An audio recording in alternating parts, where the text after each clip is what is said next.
Got my mic turned on now. Hello.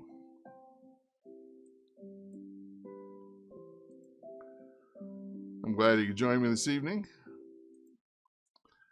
And we're going to continue with our study of Revelation, that most interesting and most unusual of books.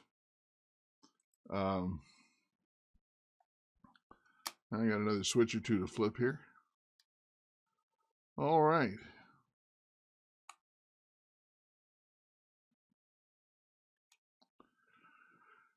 Well, we're talking about Revelation chapter 14 this week. And 14 is really pivotal to the entire book of Revelation. Greetings, my dear wife, and whoever you see, Molly, is great. Thank you for joining me. I'm honored. Revelation 14 is the pivotal chapter of the book of Revelation because everything comes to a head here. We talked about the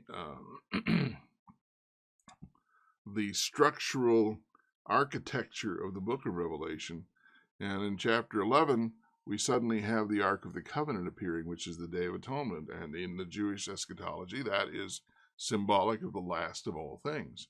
And so from the end of chapter 11 on, we're talking about the end of all things. And Revelation 14 is the culmination of this process. And so as we get into Revelation 14, and they really singled out the central section. I'm going to cut down on that.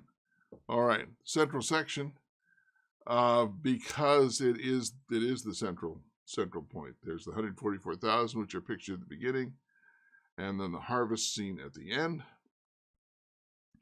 But this conflict, this cosmic conflict, which began being described in chapter 12, really comes to a conclusion in 14. There will be, it's like a courtroom. The verdict is brought in, and so the case is essentially over, but then there's still sentencing and taking into custody and all those sorts of things. Same thing is true here. The 14 is sort of the issue is settled. Now there's some other things that need to be done. But let's begin, as we always do, with a word of prayer. Lord, we thank you for this book and for this opportunity to meet across vast distances in some cases, to study your word. We thank you for your word, that you gave this vision to the Apostle John nearly 2,000 years ago, and that you recorded it so that we might understand, as he said, the things which must soon take place. And help us also to retain humility and understand that prophecy is not given to us to make us prophets, to make us wise and predictors of things to come, but so that when it's fulfilled, we may believe. And may this lesson, may the Holy Spirit lead in this lesson so that each of us has our belief strengthened. We have stronger grounds for belief. Amen. Well, all right. And I had a teaser out, and I see at least one person has joined who was into that teaser. What distinguishes the two groups in Revelation 14? Well, we'll get to that. I'm having trouble pulling up my PowerPoint for some reason. I've tried several different things, and I'm not sure how I'm going to make this work, but I intend to do so because there's some important things that I want you to get from that. Anyway, the last 2 weeks, we've been looking at Revelation 12, which is the great signs in heaven, the woman with the crown of the 12 stars, etc., who gives birth, and then she runs off into the desert, and the dragon can't capture her. And then the two great beasts who join the dragon in Revelation 13, and you have this false counterfeit trinity. You have the dragon who's the father, you have the son in the sea beast who comes up and has the mortal wound that is healed, the counterfeit resurrection.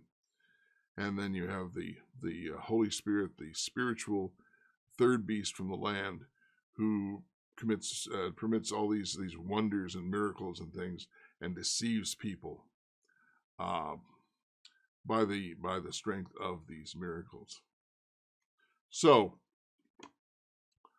12 and 13, and what I want to remind you about, and again I'm having some difficulty because it doesn't want to work for me, but I will see how this does, because I got to mess around with some things here.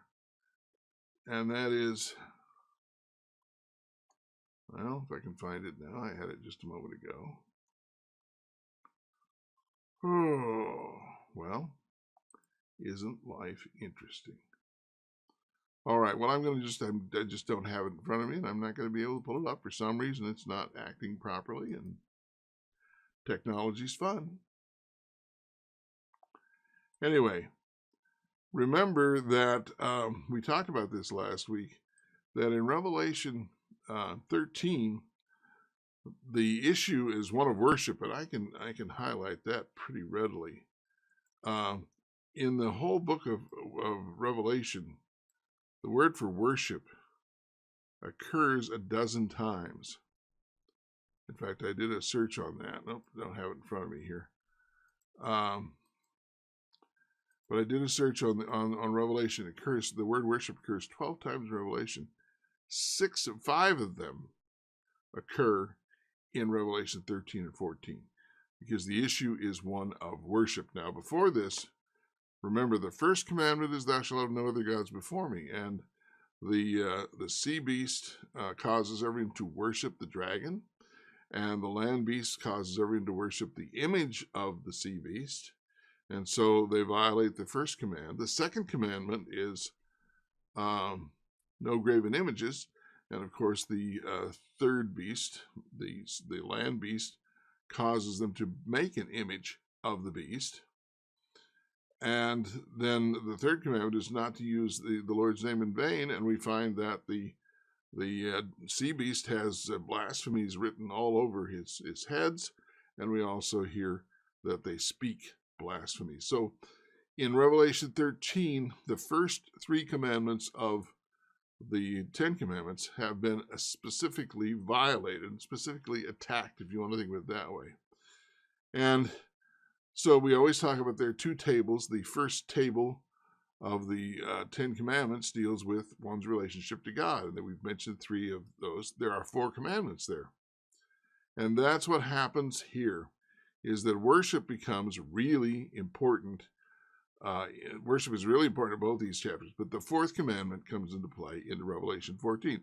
The first 3 were attacked in Revelation 13. 14 becomes then the final conflict. And let's look at the text. I've got 2 large monitors. I have to find my cursor sometimes. All right. And here he is. What am I saying? Here we are. And there was one person who didn't like the curvy lines on the block diagram, so I kind of did a workaround. I now have square lines that do the same thing. All right. Here it is. And I saw another angel flying in mid-heaven, having an everlasting gospel to preach to those who live on the earth, and to every nation and tribe and tongue and people. And there's the instead of the curvy one, you'll see right up here, having to preach, and then it has these right angles, because there's only so much room on this page. But to those who, this is what he has to preach. It should be indented further, but in order to get it on the page, I moved it back. I used this as an indicator. And he said with a loud voice, "Fear God, and give him glory, because the hour of his judgment has come. Worship him who made heaven and the earth and the sea and the springs of waters." Yes, hello. This, in all of Revelation, the Old Testament is not quoted a single time, not once. Even the Septuagint, the Greek translation of the Bible, which is the one that Jesus would have been reading, and certainly the Apostle John, that is not quoted either. And so scholars have looked at this for a long time. It's never quoted directly. But this is the closest thing to a quotation that is found in the entire book of Revelation, and it is, "Worship him who made the heaven and the earth and the sea and the springs of waters." And that is this closest to a quotation is from the fourth commandment. Now you begin to see, I hope, why I mentioned so strenuously last week and brought it up again, that Revelation 13, the first three commandments are attacked, are violated by the devil, the dragon, and his false trinity. And so here you come to Revelation 14, and the angels, now the three angels, the three messengers from God who have the everlasting gospel to preach, are bringing us back to worshiping the God who created everything and the fourth commandment, the Sabbath day. It's fascinating because that's the ultimate question. And people say, well, what does it matter what day that we worship on? And, God will accept worship whenever he gets it. That's absolutely true. And no, you don't earn salvation by worshiping on one day rather than another. That's not it. And there is no apparent reason for one day being picked, although it's very explicit that it was the seventh day, which is Saturday. But as C.S. Lewis says in one of his books, Perelandra, he said, "Where can you taste the joy of obedience unless he bids you do something for which his bidding is the only reason?" In other words, the real test of loyalty to God, according to C.S. Lewis, in Perelandra, is the real test of loyalty is to do what God wants you to do because he wants you to do it. And there's no other logical reason. It appears arbitrary. Now, I say it appears arbitrary because all that means is we don't understand the reason. There may be very good reasons for it, but we just don't understand them. We don't have a rationale. We say one day in seven, but he's selected a specific day and says that's important. So here it is.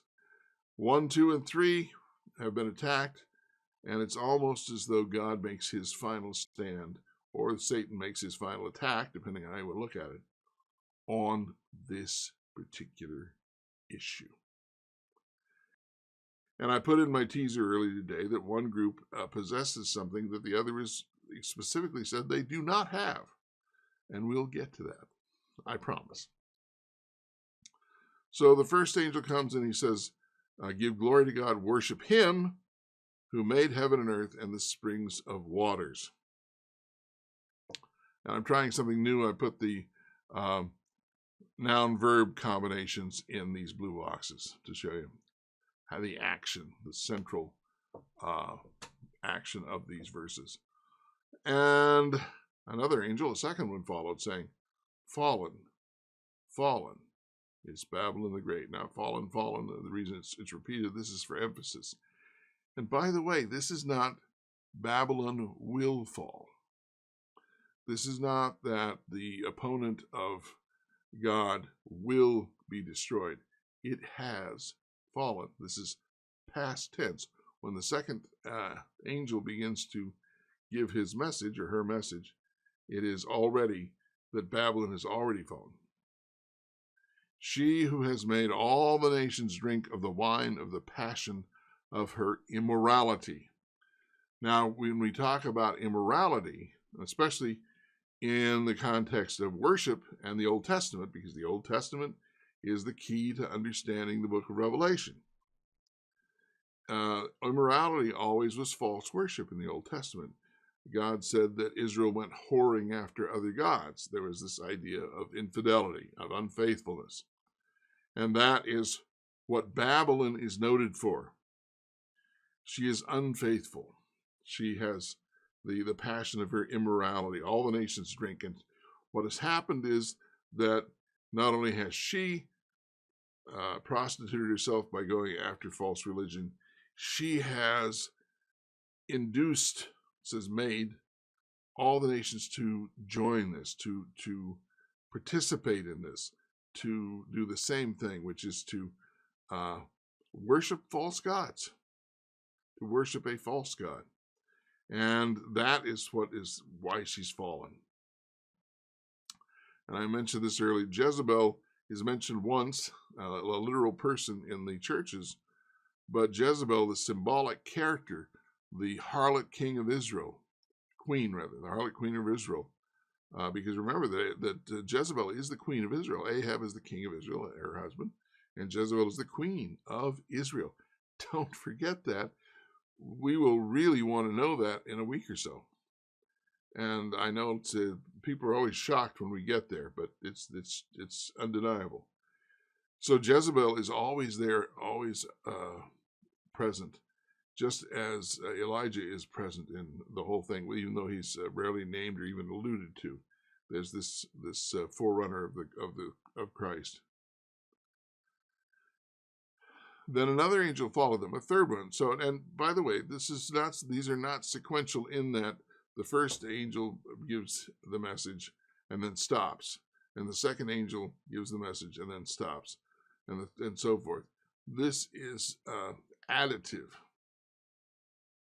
The first angel gives his message, the second angel then adds to that message, and both messages are continuously proclaimed. And then the third angel begins to proclaim another one. Then another angel, a third one, followed them, saying with a loud voice, "If anyone worships the beast or in his image, and receives a mark on his forehead or on his hand, he also will drink of the wine of the wrath of God, which is mixed in full strength in the cup of his anger." Now, this is the second angel says that Babylon is fallen. The third angel says that anyone who worships the beast in his image, which is what Babylon is trying to get them to do. The third angel says that anyone who worships the beast in his image and have received this mark on his forehead or in his hand will also drink of the wine of the wrath of God, which is mixed in full strength in the cup of his anger. Now, we talked about this in Revelation when we studied the Revelation 13. The mark of the beast is not something visible. It is not a computer chip. It is not the universal product code. The fact that it's in the forehead or in the hand, there are two important parts to this, maybe three, depending how you look at it. One is that this is exactly where God told the Israelites in the Old Testament to put the law. We call them today phylacteries, but they would put the law, a small scroll, in a little box, and they would put it on their right hand, and they would put it on their forehead. These are phylacteries, they're called. And so one way of looking at it is this is a legalistic approach to worship. The idea that we can be saved without Christ's righteousness, that on our own efforts we can somehow get there. And that's false. That is a false religion. But the other thing is, there's the difference between what we believe. You see, some will follow the beast and worship him because they believe it. They think that this is truly, the angel of light is truly the Messiah. And therefore, they believe they're following Christ. But others, because remember, in chapter 13, it said that if you don't worship the beast, you can't buy or sell. So others are going to say, well, it's just too much trouble. And so even though I don't necessarily believe this is a good thing, I'm going to go along. I will do it, which is the right hand, symbolizes our deeds. And so this mark that is received in the forehead and in the hand is those who believe, true believers, and those who simply go along. And whenever I think about this, I'm always reminded of M. Scott Peck in his book, The People of the Lie, where he became a Christian late in life. He'd been a very secular person, and in the book, The People of the Lie, he wanted to confront the devil. He wanted to find out what was this all about, because having come to Christianity and having been an atheist before, or an agnostic essentially, he certainly didn't believe in the devil, but he began as a Christian to realize there was an evil force in the world. And the people of the lie are the people who you could easily say definitely have this mark on their forehead or on their hand. But what was frightening to me, and why I found the book so compelling, and why I think it is so important to understand, is that the people of the lie, in his view, are not the evil monsters, the Hitlers. Yes, Hitler's bad. Hitler's terrible. But that's not the people of the lie. The people of the lie are the enablers, the ones who make the easy decisions. That's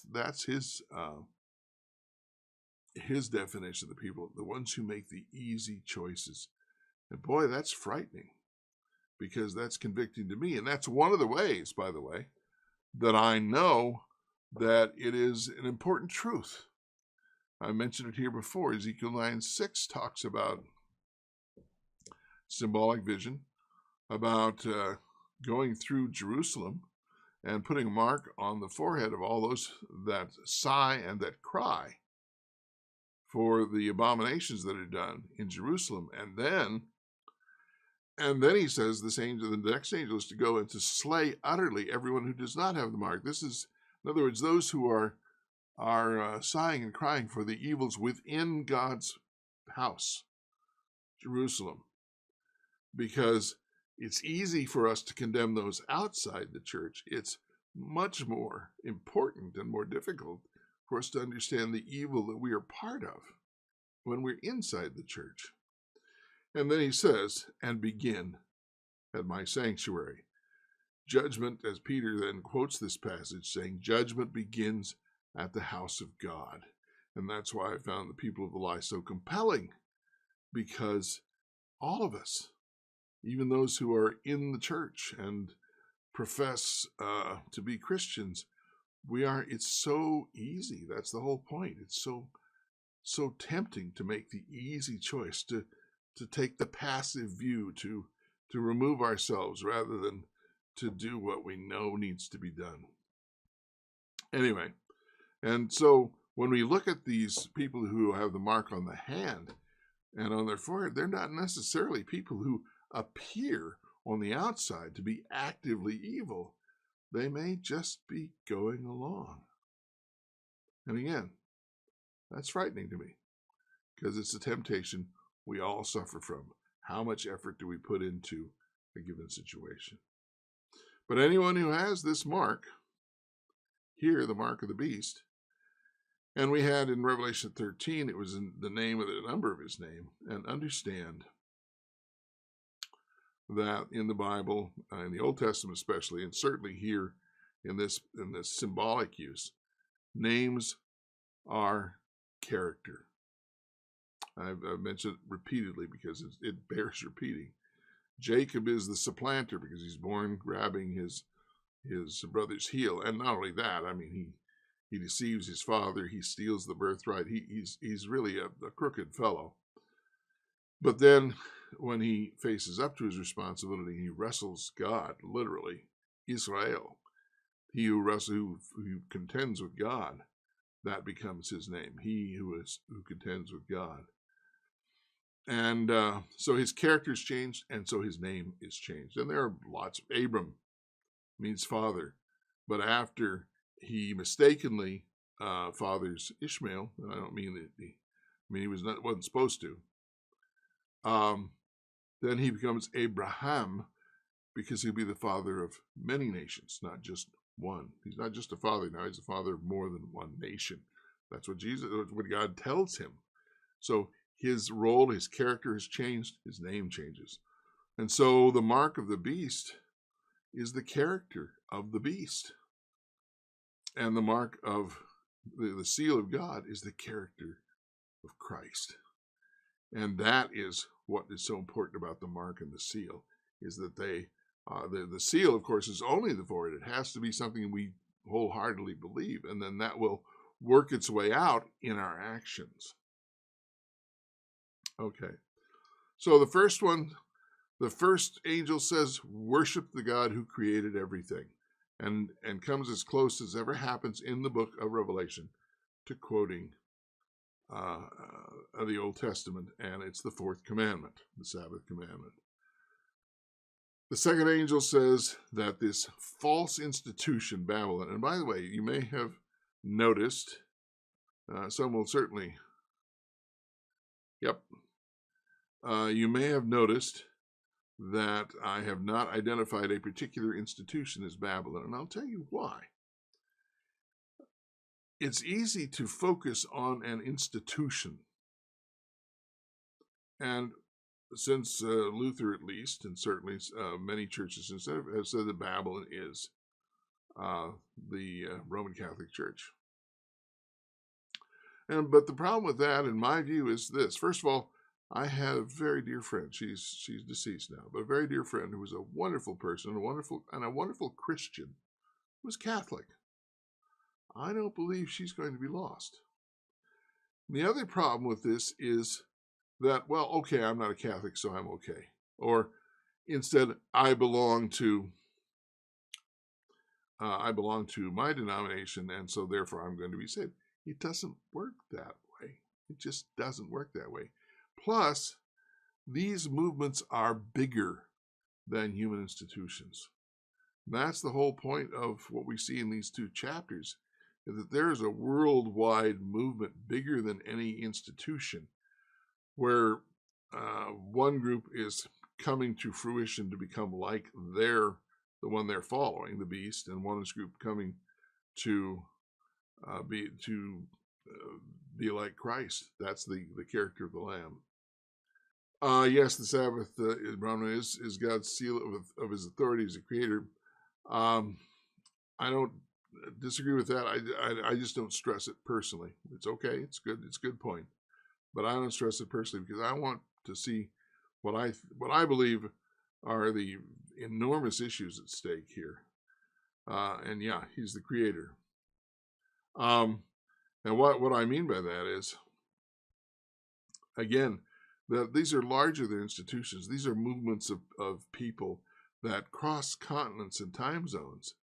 And the worship of the beast is the belief that we can, when we go to Babylon, Babylon is a reference to the Tower of Babel in the Old Testament. And the Tower of Babel is really interesting because there are two things that those who build the Tower of Babel say. They say, first of all, we will build a tower that will reach to the heavens. Well, you can argue about whether that's physically possible or exactly what they had in mind. The point is, in symbolic fashion, they're saying we can reach heaven by our own efforts. We will build this tower and it will reach heaven.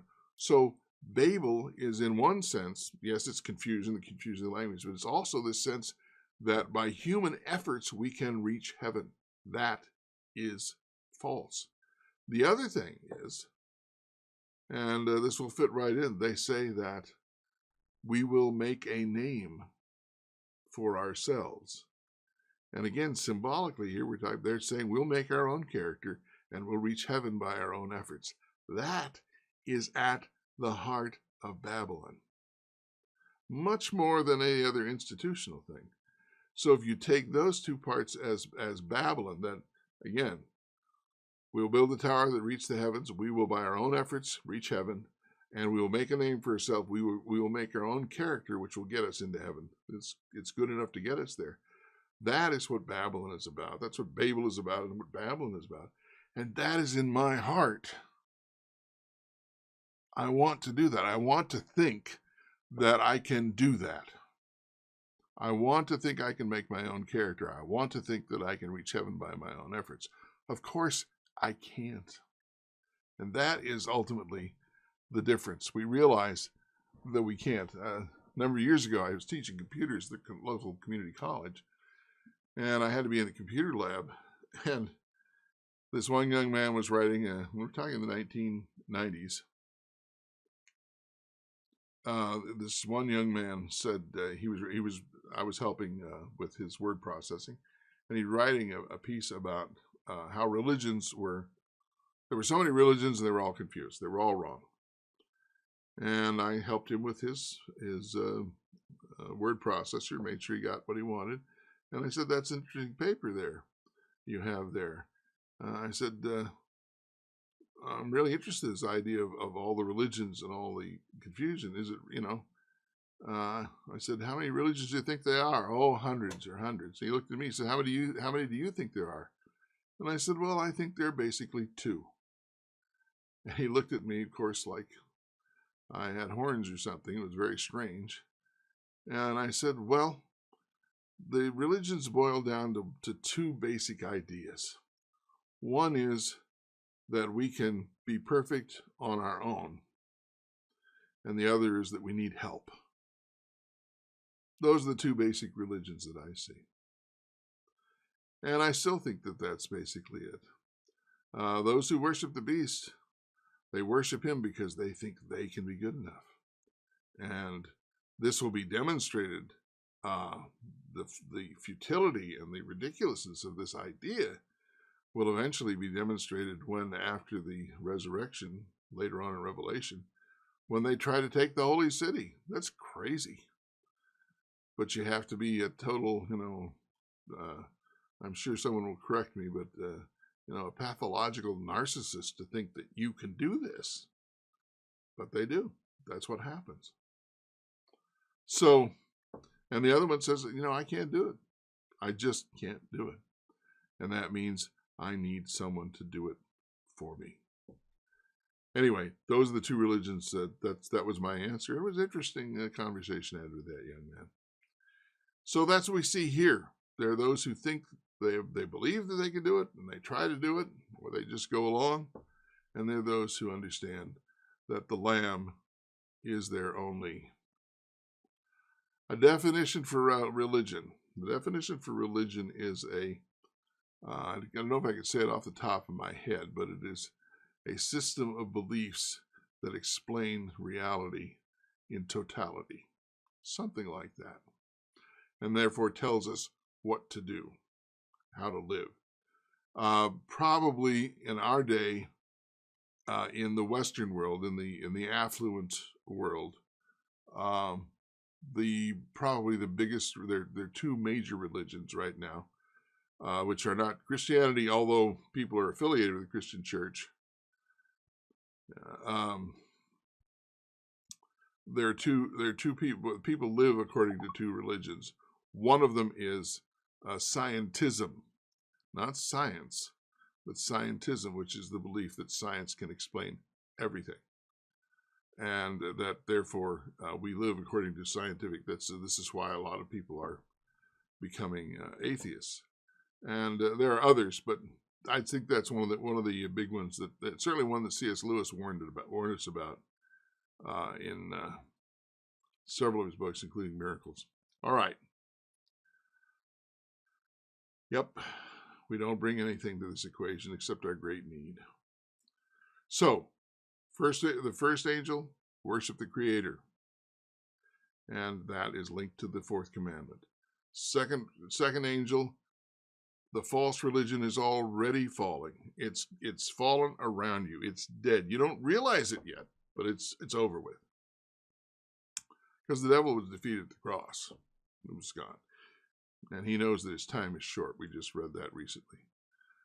And then those who worship the beast in his image, they're the ones who are going to drink of this. They're going to drink of, and it says the wrath of God, and also says the passion of the immorality of Babylon.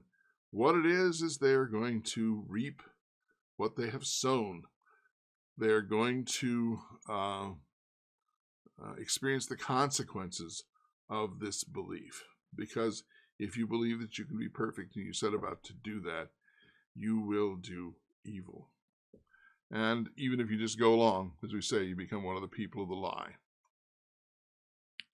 And now we come to this. Anyone who does this will be tormented with fire and brimstone in the presence of the holy angels and in the presence of the Lamb. We'll look at this later on, because the fire and brimstone is sulfur. This is the lake of fire. And I will even go into that. I blogged on this in length about this notion of torment. And the smoke of their torment goes up forever and ever. And people say, "Oh, they're burned forever." Well, no, no. Haven't you ever camped out in a cold morning and watched the smoke? When does it stop? It doesn't stop. It just keeps going. The consequences of this burning are permanent. And we could go on and on about. It's Jude who tells us that Sodom and Gomorrah are the examples of eternal fire. And surely with all the satellites and with the 24/7 news, we would know if they were still burning. So eternal fire in the Bible is fire that cannot be stopped until what it is burning is consumed. Okay, so that's what that's about. But here comes the key thing. What I was teasing about earlier in the day, and just on time as we're about ready to finish the lesson. And they have no rest day and night, those who worship the beast in his image, and whoever receives the mark of his name. They have no rest. Unfortunately, our lesson stops here with verse 12. Here's the perseverance of the saints who keep the commandments of God and their faith in Jesus. What is that? What is that? Well, it isn't watching the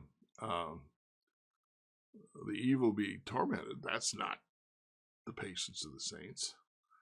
In fact, it doesn't even say they get to see it. It's in front of the Lamb and the holy angels. Okay. Again, what this means really has to do not with eternal fire or satisfying the bloodlust of either. It has to do with understanding. Well, I will say this because you'll get to it in a week or two. Actually, this is an amazing example of the love of God. I believe that this last act in the lake of fire is actually an act of mercy. But no time to go into that tonight. We're about done with this lesson study. What is this perseverance of the saints who keep the commandments of God and their faith in Jesus? And here it comes in verse 13, which they did not include in our lesson, unfortunately. And I heard a voice from heaven saying, "Write, blessed are the dead who die in the Lord from now on." "Yes," says the Spirit, "so that they may rest from their labors, for their deeds follow them." What do we see here? What separates these two groups? Well, those who worship the beast have no rest ever, day or night. This is not about eternal punishment. This is about no rest while they're experiencing this. They have no rest while they're worshiping the beast. Because what is the fourth commandment about?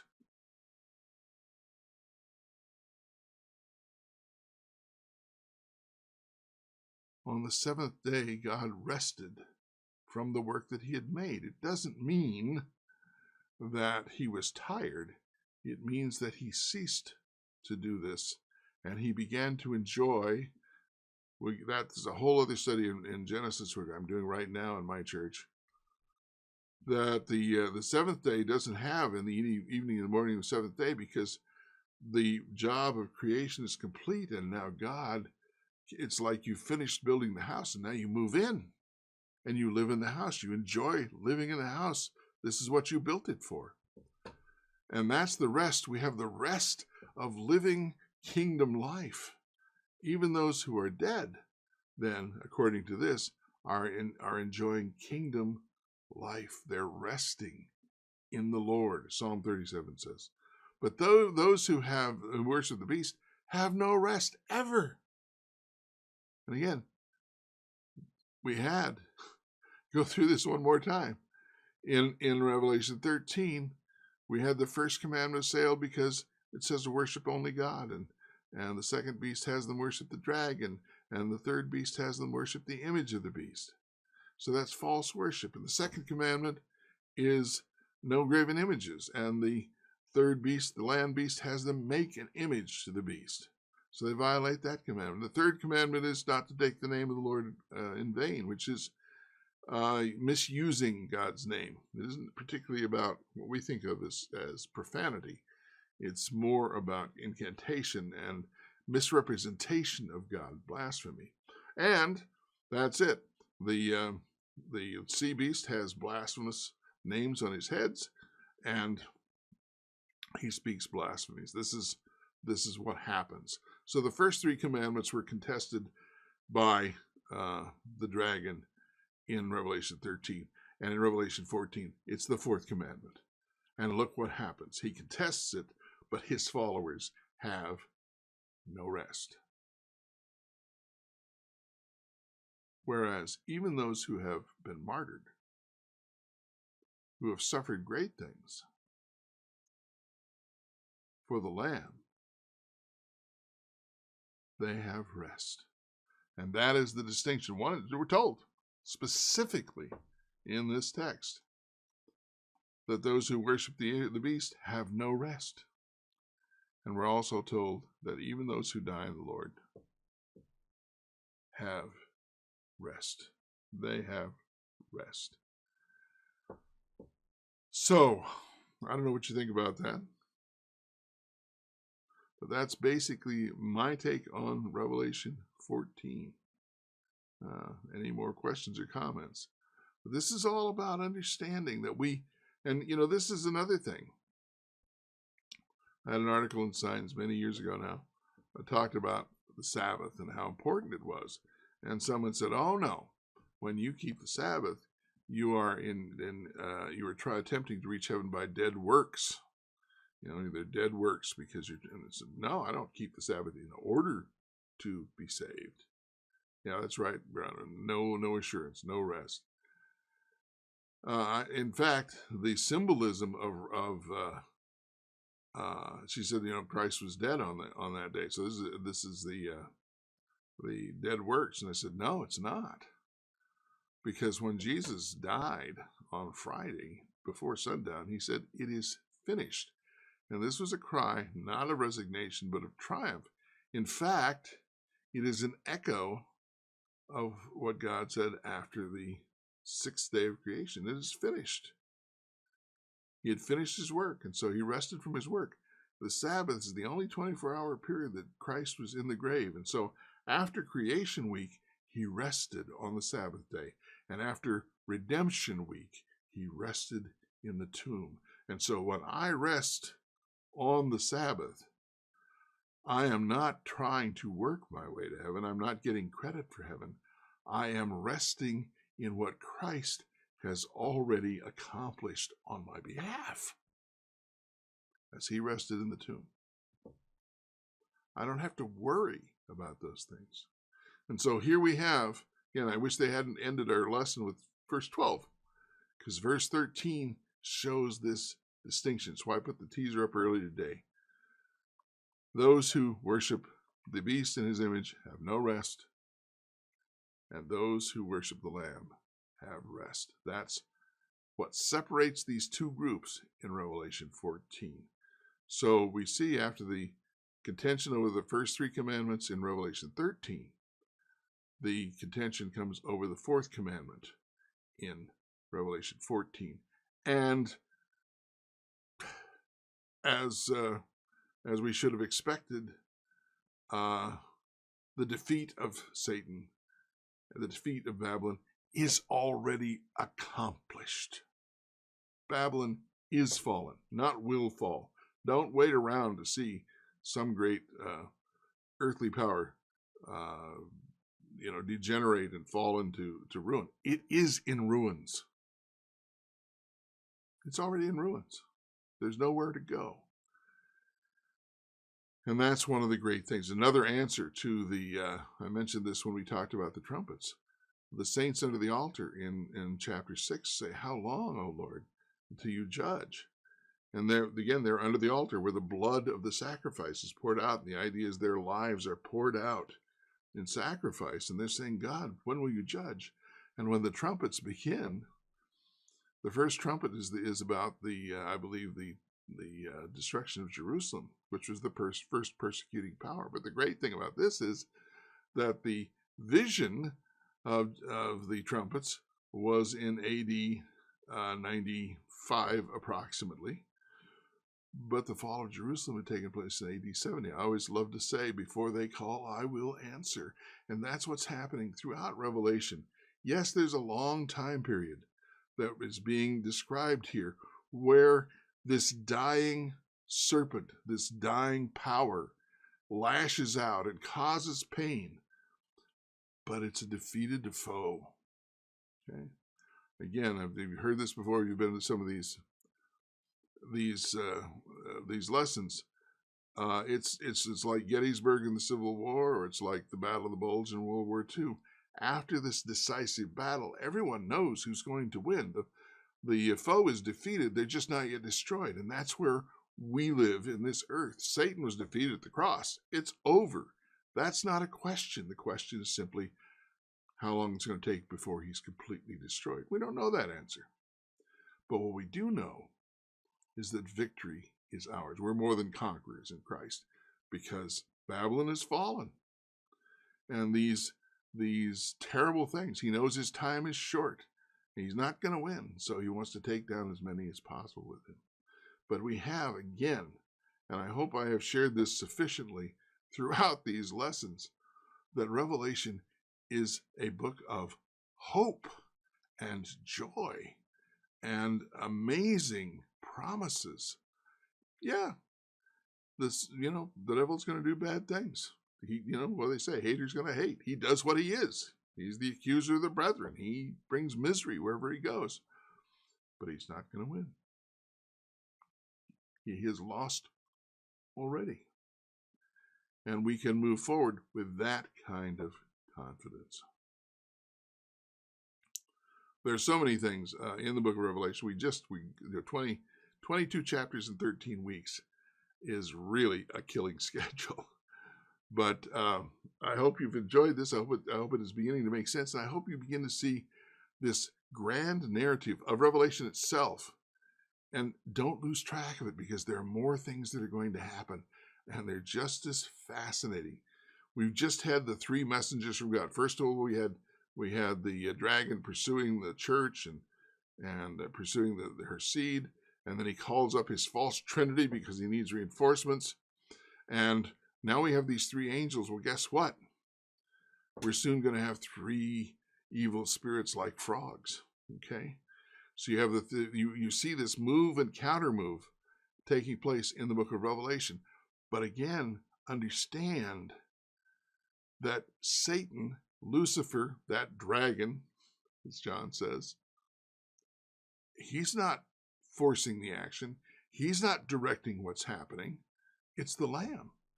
The minute he began opening, well, before that actually, but when he began opening those seals, he was displaying his plan for dealing with Lucifer, dealing with the dragon. And he's the one who's forcing it. It's because the devil can't devour the man-child. He can't reach the woman. He can't do all these things, so he keeps trying to counter what God's doing. He is reacting. God is acting. So the Lamb is in control. The Lion and the Lamb is in control. And that is one of the huge messages of the narrative of Revelation. Now we're going to see, again, you have these three messengers, and they're going to take the gospel to the whole world and appeal to those who were in Babylon. By the way, there's come out of her. There's still people, because Babylon, I said, is bigger than a church. It is this urge to think that we can make our own character, as Babel did, and to think that we can make our way to heaven by our own efforts. But he's saying, come out of her. The angels are coming out of her, my people. Be worshipers of the Lamb. And so now, because of this initiative, again, God always has the initiative, Satan will answer. But that's for next week. Well, I hope that I haven't wasted your time. I have enjoyed it tremendously. And next week, we'll be looking at the 7 last plagues. A number of years ago, I went to Hungary and they asked for a series on Revelation, evangelistic meetings.